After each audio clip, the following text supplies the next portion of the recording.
உணவு இடைவேளை முடித்துவிட்டு மீண்டும் 3 மணிக்கு நிகழ்வு தொடரும். அதே போல் இன்று மெடிக்கல் மருத்துவத்தை பற்றி நம்ம இப்போ பார்த்தோம். அடுத்தது வந்து இன்ஜினியரிங் ஓரியன்ட்லாகவும் பட்ட படிப்பு ஓரியன்ட்லாகவும் ஒவ்வொரு இதை பற்றியும் இன்றும் நாளை, ஏன்னா நாளை இன்னும் 2 பல்கலைக்கழக துணைவேந்தர்கள் வராங்க. இன்றைக்கி வந்திருக்கணும், மற்றவங்களுக்கெல்லாம் நம்ம தெரிஞ்சவங்களாம் இன்ஃபார்ம் பண்ணலாம். அதே மாதிரி நாளையை பொறுத்த வரைக்கும் எல்லாருக்கும் லீவ் நாள் இருக்கும். பேரண்ட்ஸ் குழந்தைகள்லாம் நிறைய வர்றதுக்கு வாய்ப்பு இருக்குது.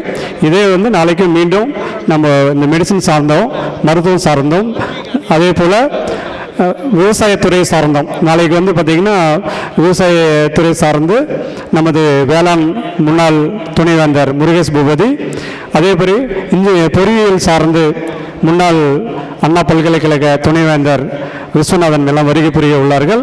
மற்றும் நமது கல்வியாளர்கள் இதை போன்று தெளிவாக அனைத்து விதமான தகவல்களும் தெரிவிக்க உள்ளார்கள்.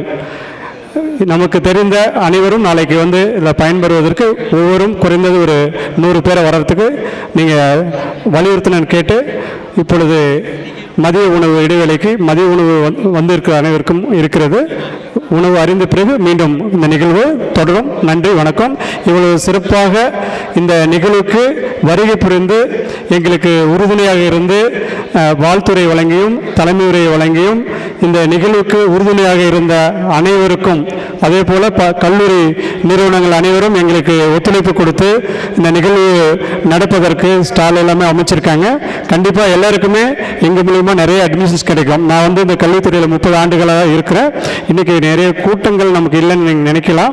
பட் ஆனால் இது ரீச் ஆகக்கூடிய விதம் வந்து நிறைய இருக்கும். அனைத்து கல்லூரிக்கும், இங்கே வந்திருக்கிற அனைத்து கல்லூரிக்கும் எங்கள் மூலமாக நிறைய அட்மிஷன்ஸ் கண்டிப்பாக கொடுப்போம் என்று கூறி இந்த நிகழ்வுக்கு இவ்வளவு சிறப்பாக இவ்வளவு நேரம் இருந்து இந்த நிகழ்வை கண்டுகளித்த அனைவருக்கும் நன்றி, வணக்கம்.